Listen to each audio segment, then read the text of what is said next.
This is fundamental, and I never hear any political party talk about this. I don't hear the wokers talk about it. I don't hear any of them talk about it. This cult has achieved economic dominance on an ever more extreme scale, thus dominance of the choices and freedom of the population, by creating a situation in which they can lend money that doesn't exist, called credit, to the population, and then charge interest on it, and taking as collateral wealth that does exist, land, resources, homes, businesses. And if the population doesn't pay back the credit money that is a figment of the imagination, created out of nothing basically, then the people issuing the credit, i.e. the banking system owned by the cult, gets your wealth that does exist. And through the generations, this exchange of non-existent theoretical money called credit for real wealth and resources has sucked the wealth of the world into the hands of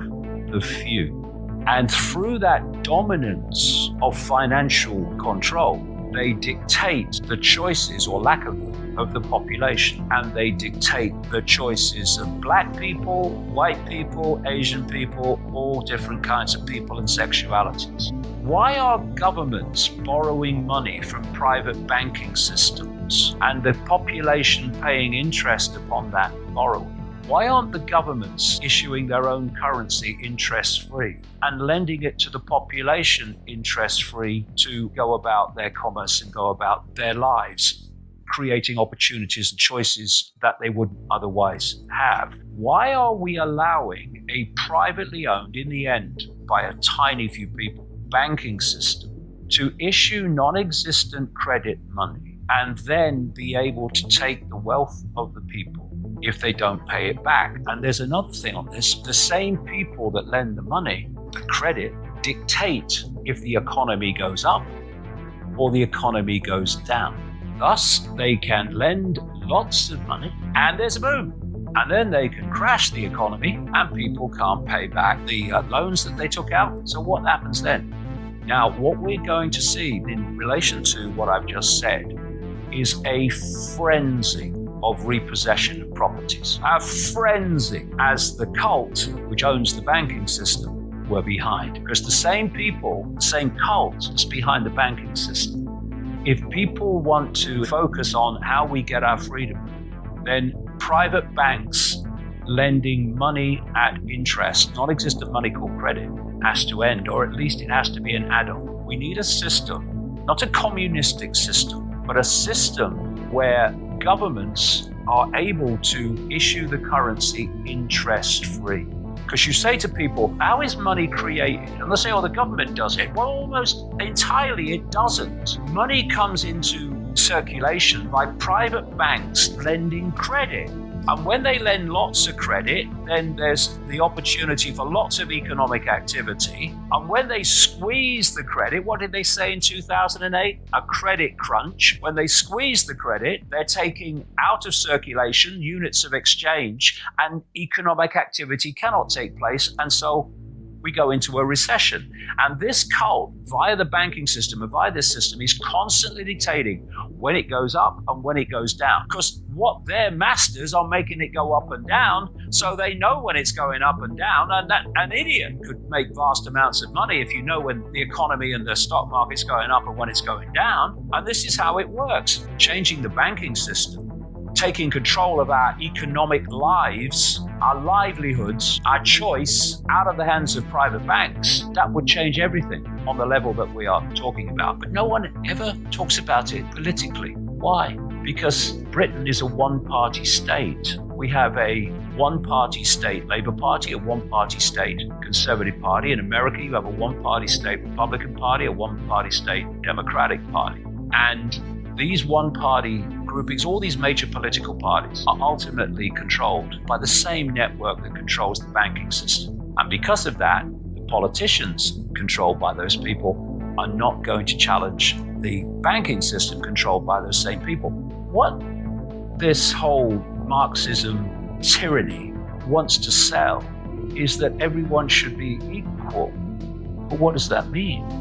Everyone should be equal. I would like to play in goal for Manchester United. I'm 68 and I have an arthritic hand. Ain't gonna happen. So what I'm gonna do is something that I can do. And I'm not going to complain that I'm limited, and I'm not going to say that I'm disabled and that it's the system that means I can't play for Manchester United. I look at the situation I'm in and I achieve or seek to achieve on the basis of who I am. I'm a unique individual, so I will achieve in a unique way. This idea that everyone must be the same, it's a race to the bottom.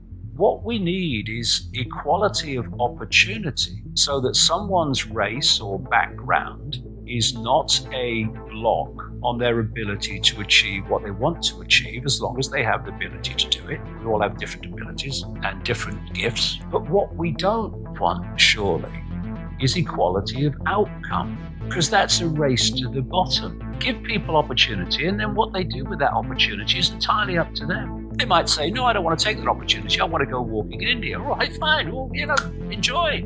But just because you go walking in India and this person achieves something with their opportunity doesn't mean that they're privileged. It means they just took the opportunity and direction of life that was different to yours. To create this equality of opportunity, it's to create a massively, fundamentally more fair economic system where wealth is shared out. It doesn't mean everyone gets the same, because you take motivation and incentive out of life, it's a race to the bottom, because well, no matter what I do, it's still the same. So incentives are a very important thing. But what has happened in the system that we have is that it's been completely hijacked financially by a tiny few people. And I said earlier that freedom is actually choice. The more choices you can make, the freer you are. The fewer choices, the less free you are. Most people are not living their life. They're not living who they are. They're living what they think others think they should be.